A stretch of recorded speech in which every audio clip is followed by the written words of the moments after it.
This clip from the SVLG Cities Matter Summit is brought to you by Google.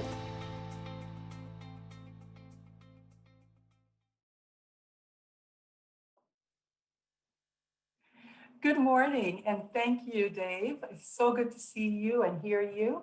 I really appreciate the opportunity to reconnect with all of you and spend a few minutes discussing the Biden-Harris administration priorities.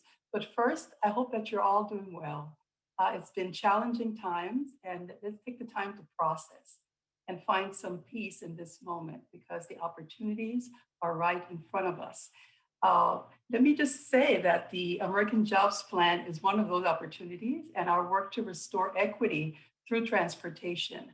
I know you heard a lot about this from Secretary Buttigieg when he spoke with Mayor Liccardo earlier today.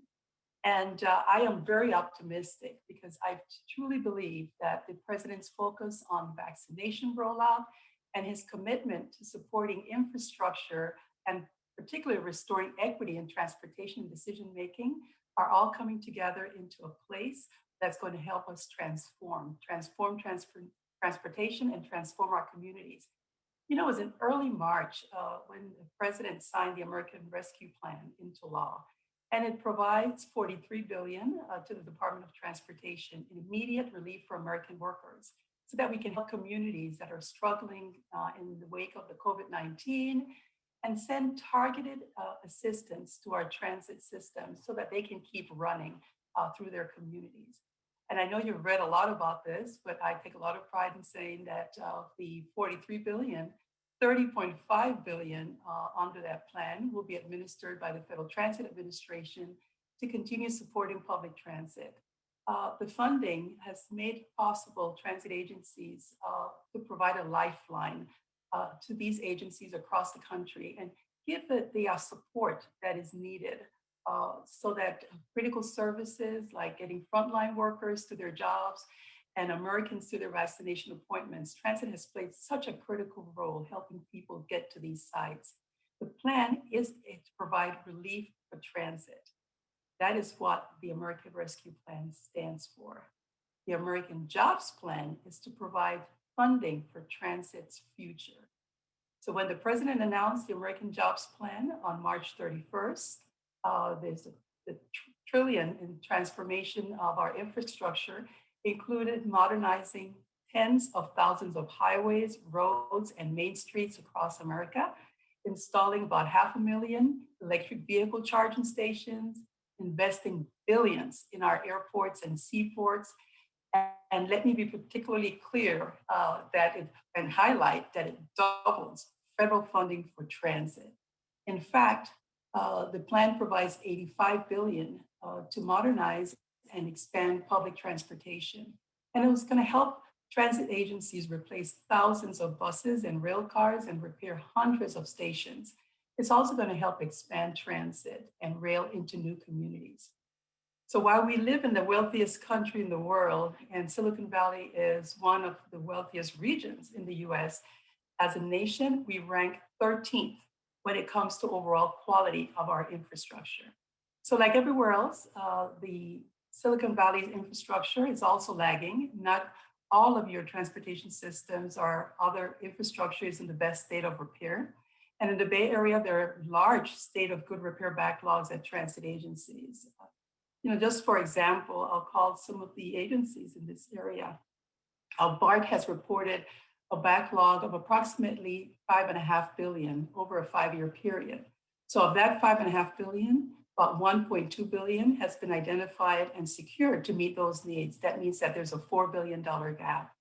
On the peninsula, Caltrain has identified about $600 million state of good repair backlog for priority projects, including rail bridge replacement and repair and recurrent track and signal work, as well as facilities maintenance. The transit funding in the American Jobs Plan is directly addressing these unmet needs, and while doing so, creating jobs. So remember, the president's plan is fundamentally a jobs plan that will create good paying jobs as we rebuild our country's infrastructure, including right here in Silicon Valley. And as President Biden has said, this is not the time to build back the way it was. This is the time to make things better than they were. So as we emerge from this pandemic, we should take this opportunity of this moment so that we can reimagine and rebuild a new economy. And in doing so, we can and should fix some of the things that we didn't do so well in the past.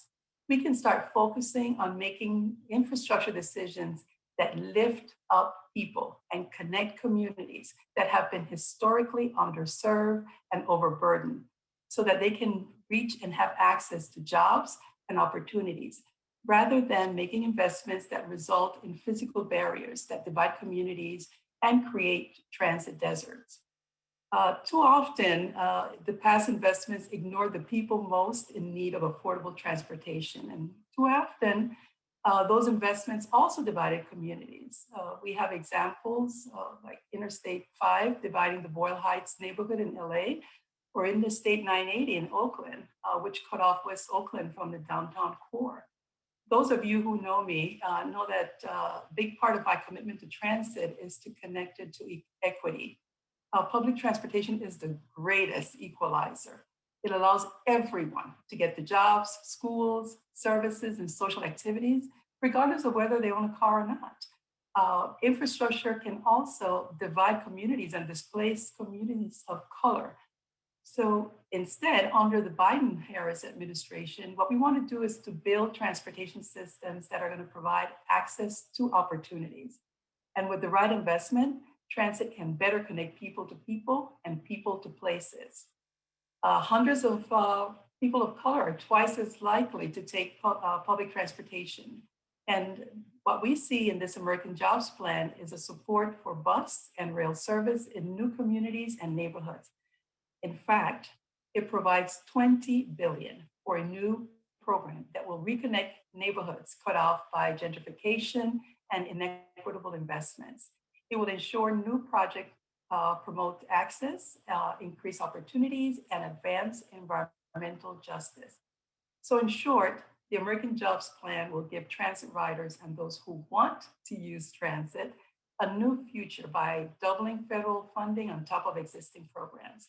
And when the ridership comes back in full force, transit leaders can expand their system so that they can meet the demand. And with additional investments in research and deployment, put the US on a path to being a leader by creating a first-class 21st century transit system.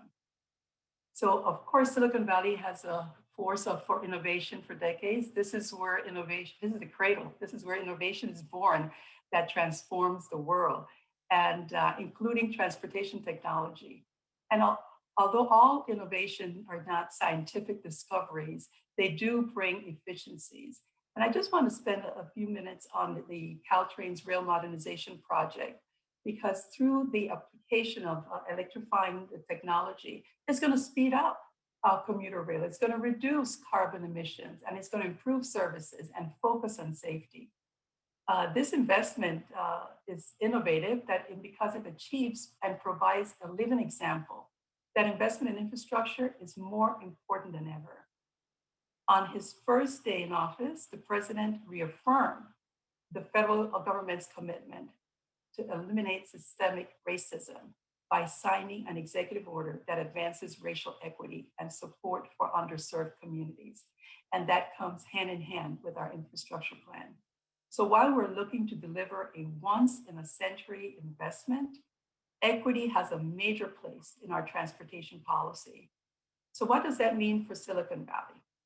The plan is going to further the goal that local and regional leaders have had for years, and that is to provide fast and efficient transportation alternatives for tens of thousands of commuters in and around this region. And as transportation projects go out for bid, transit leaders and communities through the valley can extend opportunities to small minority-owned businesses for planning, design, and construction so that everyone participates in this transformation. And in reality, in most places, the transportation system forces people to rely on cars. And that's what we're trying to turn around, is to provide more opportunities, more options. So wherever transportation is limited, that also poses an equity challenge for anyone who is either too young or too old, who has low income or disability, as well as those who live in rural communities.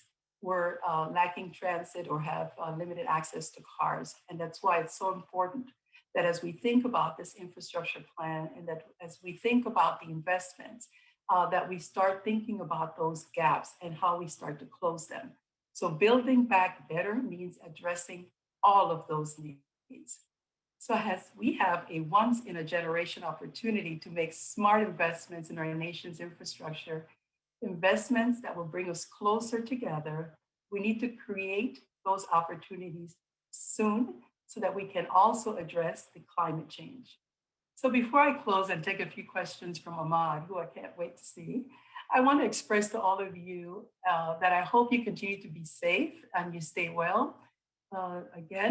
This has been a challenging time, but one that we have continued to work in overcoming, and that has presented a number of opportunities as we look towards a better future. And that better future is going to be part and parcel in how we make decisions on applying the funding that has been made available to date for recovery of the public transit system and funds that could come in the future for building a stronger transportation system. And we want to do that and we want to build back better. So with that, thank you very much.